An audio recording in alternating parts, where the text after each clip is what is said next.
All right, we're live for another Wednesday Q&A, and I am going to be your host today. I am in Phoenix, Arizona. I'm actually here for a mastermind, and where I'm actually going to get educated. That's one of the things that I've been doing the last couple of weeks. I've been in Florida, Alabama, Charleston, and now in Phoenix, and just putting myself in the room with amazing people, with as many amazing people as I possibly can, and doing what I can, and just trying to grow my business and make things happen. So today I'm in Phoenix. I'm not in my studio. Hopefully, anybody on here. I don't know if there's anybody on here yet. It doesn't exactly make it clear to me. Hopefully, you can hear me. I don't have my mic and the stuff I usually use, but I like to set up a little better. I think the lighting actually is pretty cool, and I can tell it looks like I'm looking at the camera even though I'm not. So I may have to use this laptop moving forward for these lives. But I'm here today to answer any questions that you all have, anything that you want to bring when it comes to real estate investment or entrepreneurship. That's let me get some things situated here. Entrepreneurship, I think, is a big thing. It's a big deal, right? So by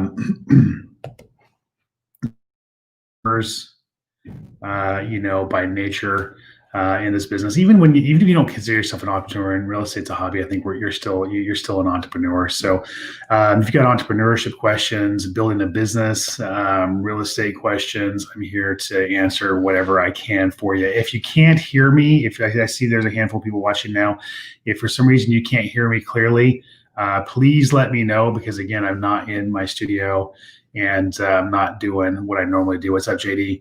And I got a Facebook user saying, "Hey, so what's up, both of you?" And okay, perfect. So questions. What's up, Michael? I will answer those. So I am, like I said, I'm in Phoenix today. I was hanging out at Steve Trang's office. Most of you guys know him. He's got a fantastic podcast called Real Estate Disruptors. I was actually hanging out there this morning doing some work. I had a flight into Phoenix, and I was hanging out there and doing some work and doing my things. So, and I hope I'm doing good, man. I hope my internet stays stable as well, because I'm on hotel Wi-Fi. But so I was hanging out at Steve's office this morning doing some work and doing some some interviews and stuff like that, and just having a good time. And talking to people from around the country, doing these trips and stuff, talking to people here about COVID and everything that's going on. It's amazing how different people see things, and how different people, what lens people see things from, and the issues that I think that we're all experiencing right now in our lives, our businesses, regardless of who you voted for in the election, whether your guy won or your guy didn't. Are you feeling anxiety about either or of the candidates? Are you feeling anxiety about what the future holds? Are you feeling anxiety about what your business holds? I know that we tend to struggle with that, right? Each one of us individually will tend to struggle with that, and one of the things in a conversation that came up earlier today, I did an IG live with a really cool guy, and somebody you probably should follow, and I'll put his information in here a little bit later. But he was talking about like what do you do in situations when there's chaos, right? There's all this chaos around you, and for me, I have this extremely high risk tolerance. It's hard to explain, but I have this extremely high risk tolerance. I think most of us entrepreneurs do, like just this obscene risk tolerance. I literally will jump off a cliff and build the airplane on the way down. That's just what I do. I don't need to know what perfect looks like anymore in my life. I just throw it against the wall and I see what sticks and I fix the problems, right? Everything that I do is risk tolerant. So, and to try to put it in perspective for somebody not, what allows me to be able to function in chaos or in situations where there are issues, is that I am able to focus on the right now, the moment right now. I don't worry about the what ifs. I don't worry about the things I can't control, right? If it's out of my control, I don't worry about it. And if it doesn't exist, I don't worry about it. And it's weird. Even my wife will be like, this and this and this is, could happen. And my first response is, well, it could happen and it's not happening. So it's not on my radar, right? So I think it's important in situations, in business as a whole, whether you're trying to, build a business, you're trying to build systems and processes, you're trying to hire employees, you're trying to get more deals, you're trying to get going, and you're brand new. I think it's important to really focus on the things you can control and how much you can control them. If I hire an employee and something goes bad, people think about that and they don't hire employees. So I think it's important to focus on what they can control, which is to pick the best employee they can and to do the best they can to arm them with the tools to be successful. And then if something goes wrong, deal with that then, right? And let that be a learning experience. Does that make any sense? Hopefully that makes sense. Like, let that be a learning experience to you. Don't just, don't just not do something or cower because you're worried about the what if. And I think it's an important takeaway from a conversation that I was having earlier today. So, all right, let's see. Michael, what's the best resource to use to assist in identifying what are the hot areas to? PropStream is a great tool, and you can get a 7-day free trial for PropStream at flipdoc.com/PropStream. And the reason why I say it's a great tool because it gives you so much data. It gives you MLS data, and it gives you, all kinds of other data as well.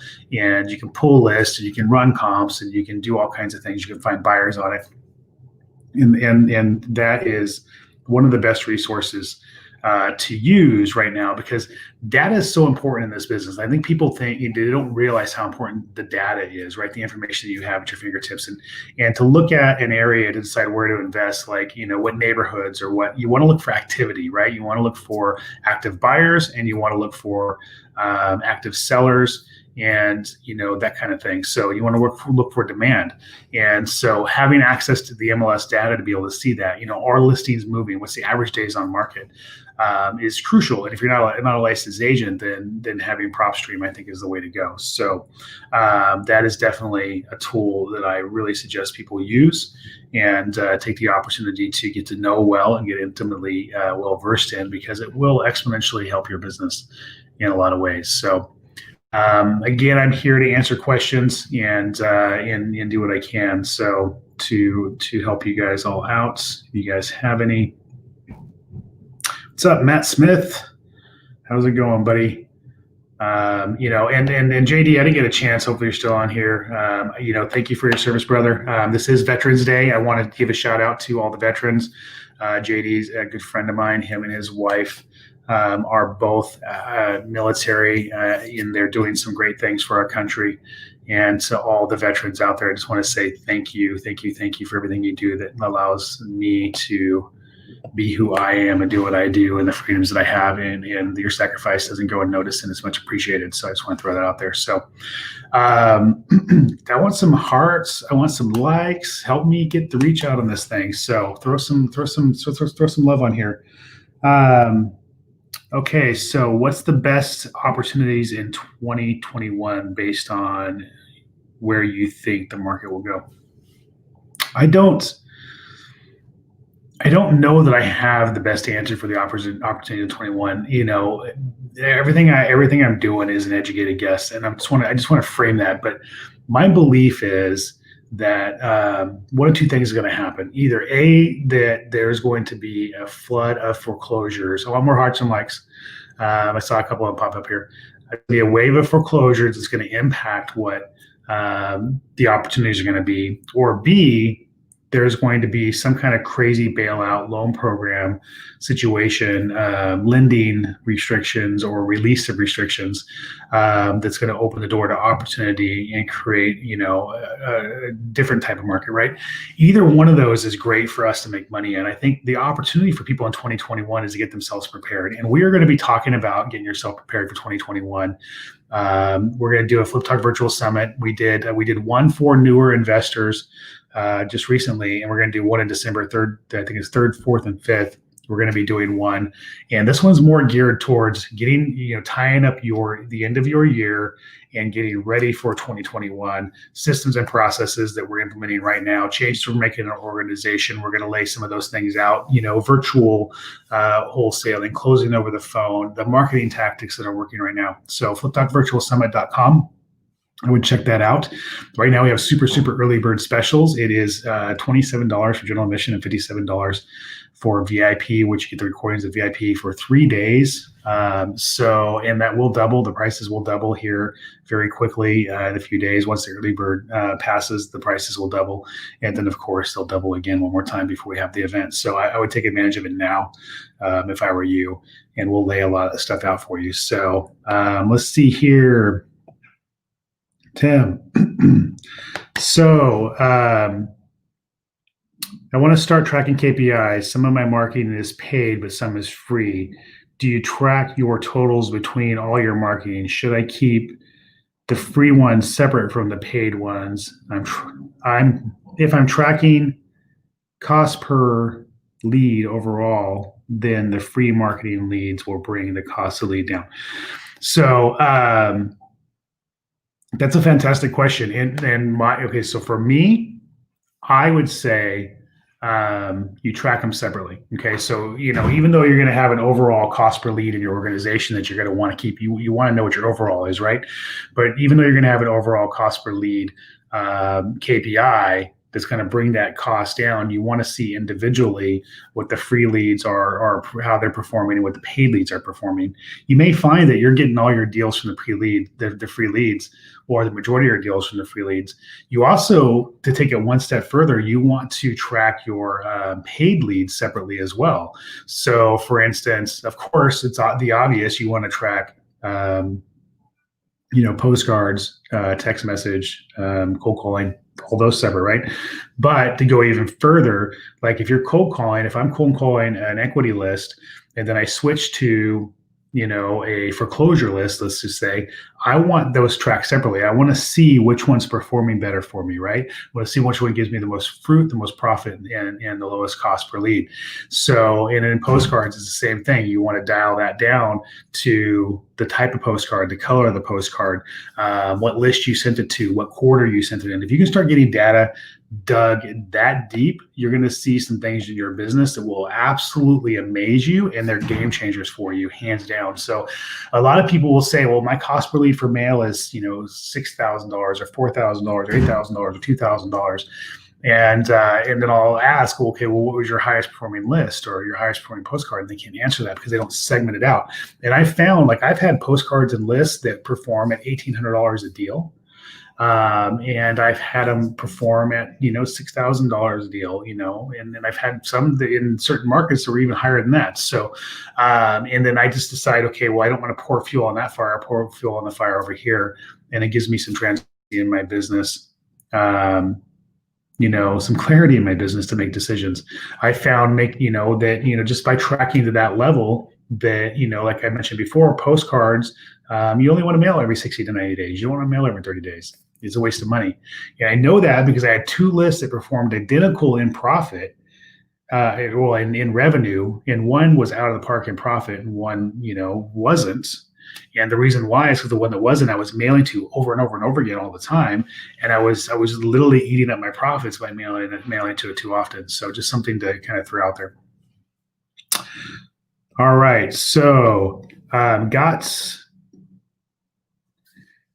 let's say basically got tax default list, and is there any other list I can get to work on and cold call on? So yeah, tax default is a great list to mail to or to door knock and cold call, just because it's a distress list.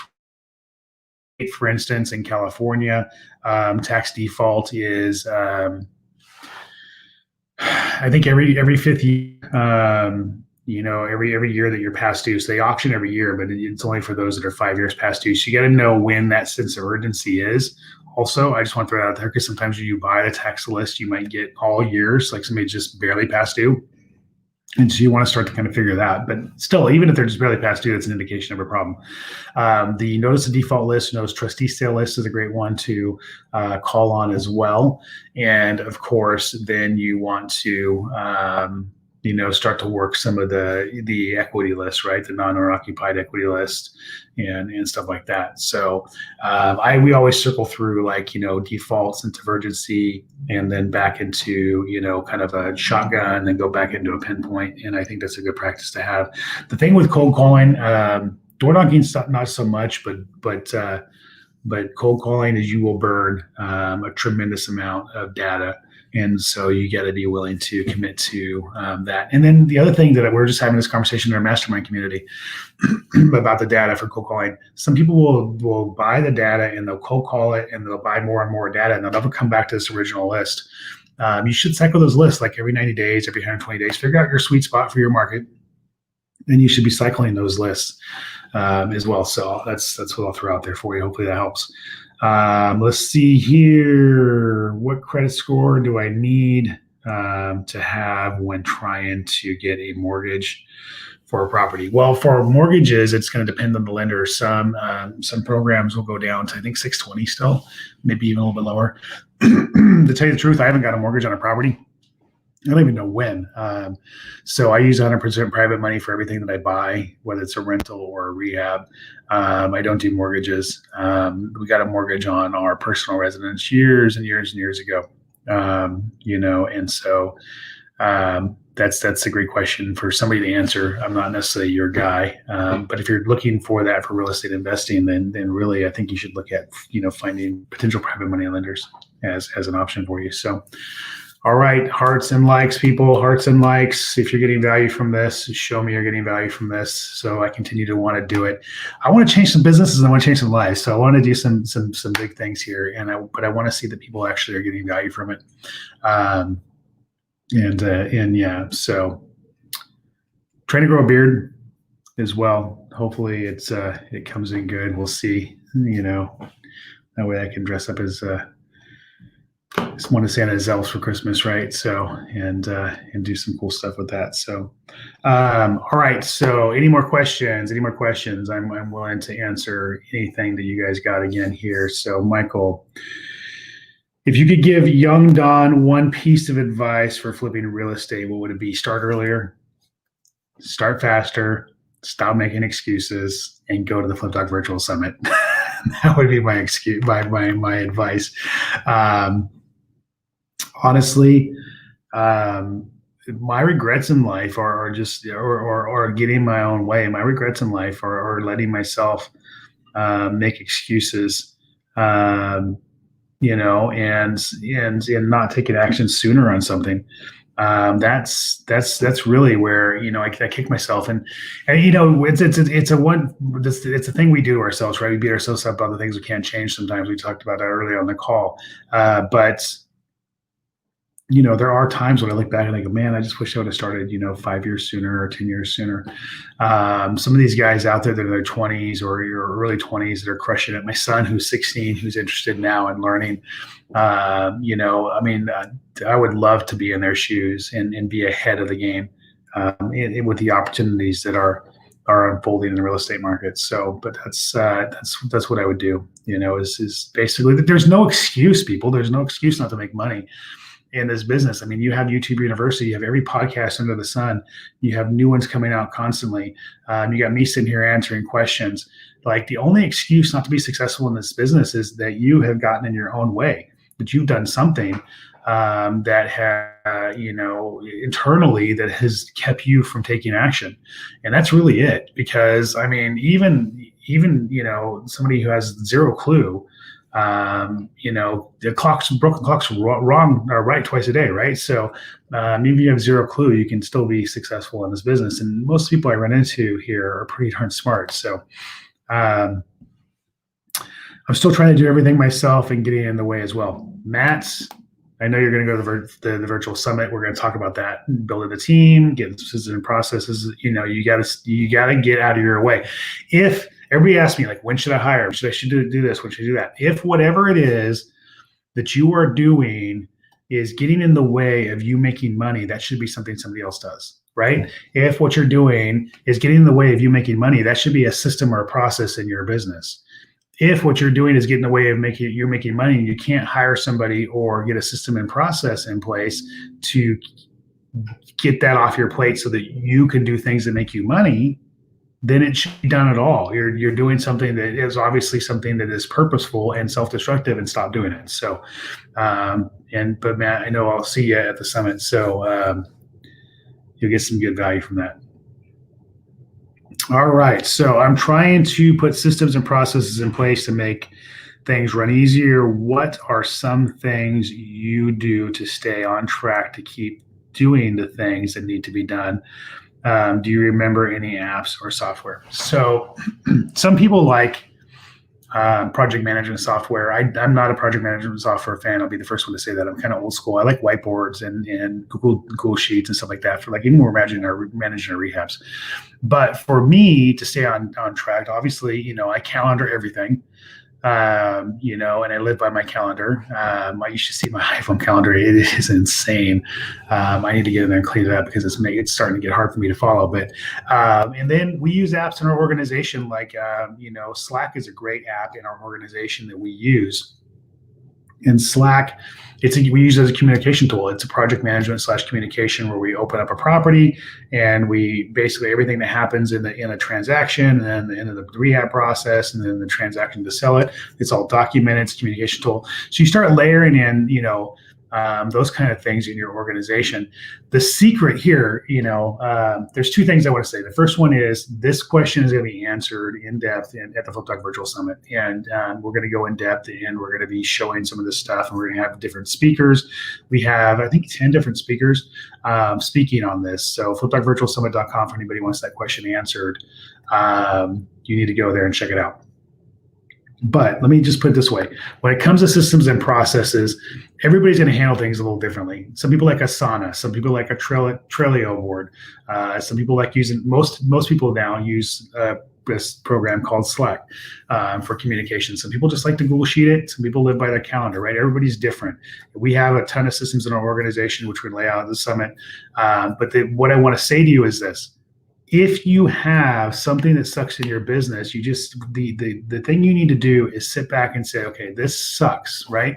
So for instance, when I was managing a lot of rehabs myself, and contractors were asking for checks the second they were done, and I would stop what I was doing and run to the office and cut a check, and I was like, this sucks. Okay, what can I do? Okay, well, the first thing I'm going to do as a system is I'm going to tell all the contractors I work with I pay weekly. That's it. If you are done today, then you're not going to get your check till the date we set, right? We commit to. So for instance, I pay every Friday for invoices turned in by the previous Friday. So if you finish on Friday and you turn your invoice in, you're not going to get paid till the following Friday. That was the first system, but a lot of people didn't like to wait a week. So then I allowed them to pre-invoice me. Okay, so if you're going to work for me next week and you're going to finish before Friday, then you can pre-invoice for me like this week, this Friday, you can pre-invoice me and tell me what work you're going to do for me next week. And then when you're finished, your check will be ready.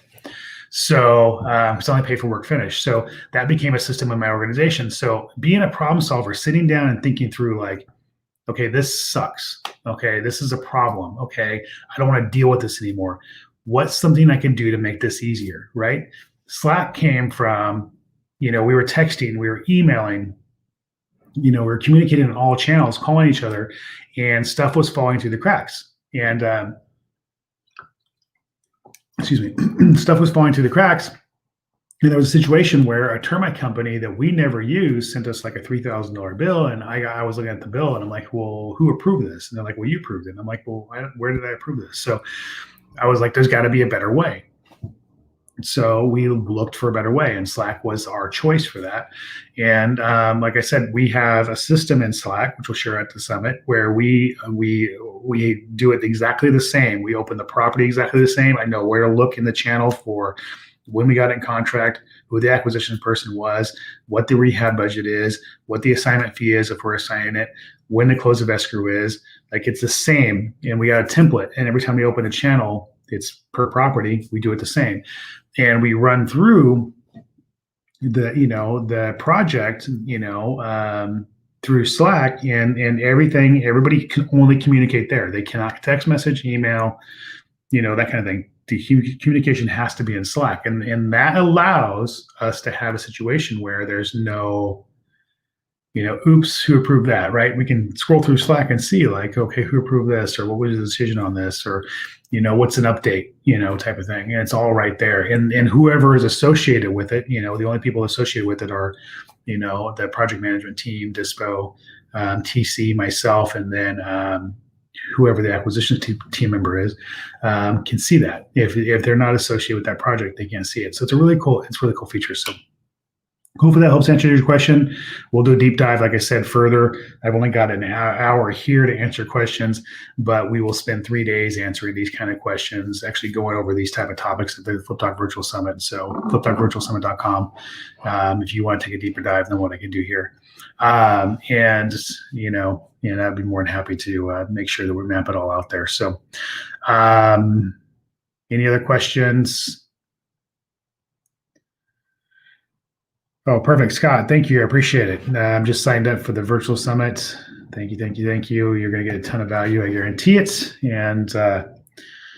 And yeah, I love doing these things. It's cool because, for me, it's like somebody either like, hey, that one thing you did or said changed my whole business, or that software you shared changed my whole business. That for me is that that's cool, right? It's really, really cool. So I do this for 2 reasons. One, because I love to build businesses and make money and spend time with my family and have freedom. And 2, because I love the feedback I get when I make an impact.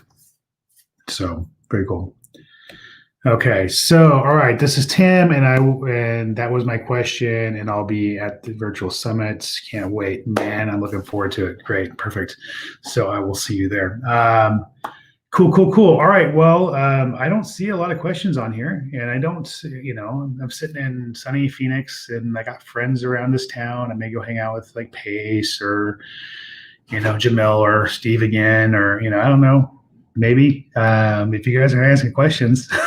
I'm going to go play.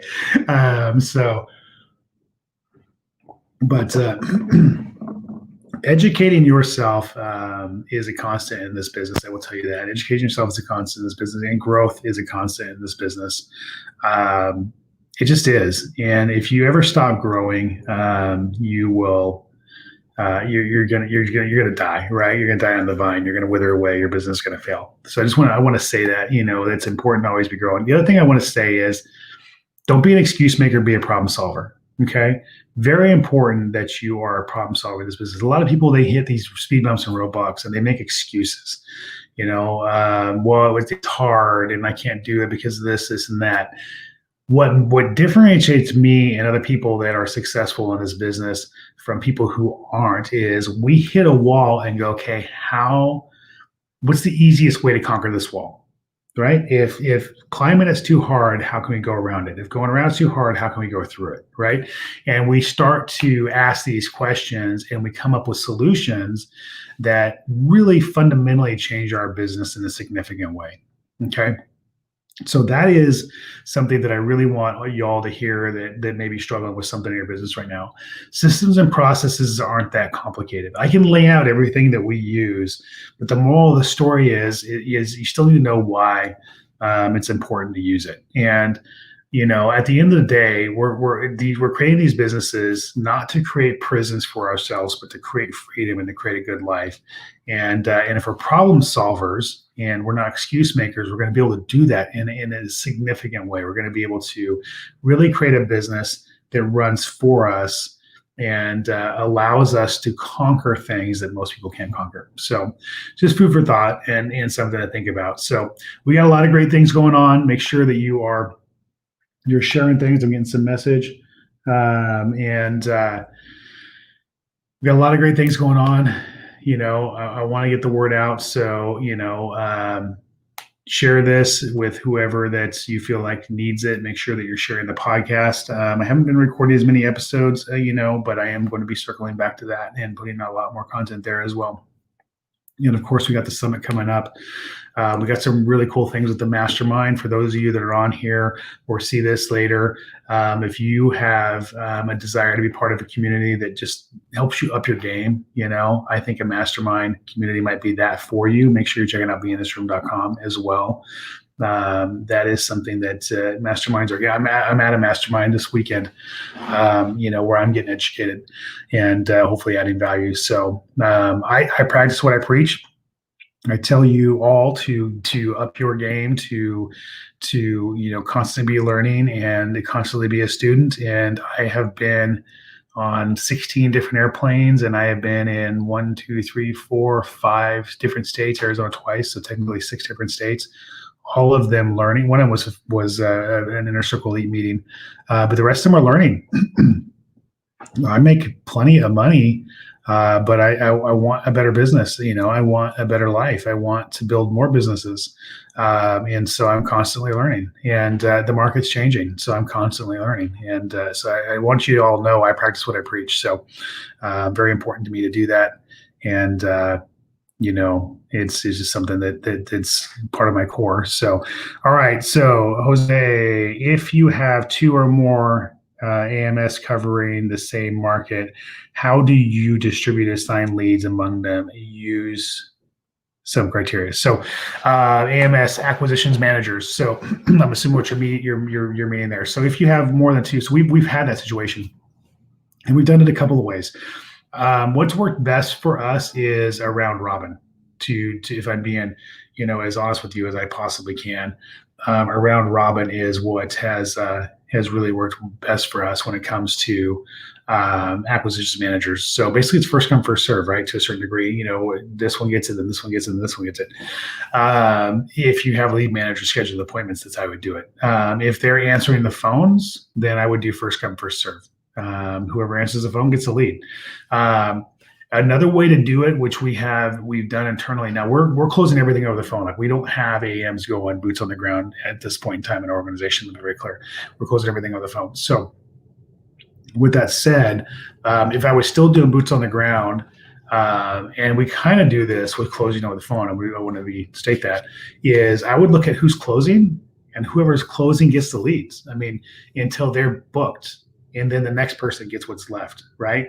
I mean, to be honest with you, it's going to depend on your team and your players. So if you have 2 solid people that are just rock star closers that are just crushing it, and they're just kicking ass and taking names, then I would round robin it, or do the first come first serve if they're answering the phones.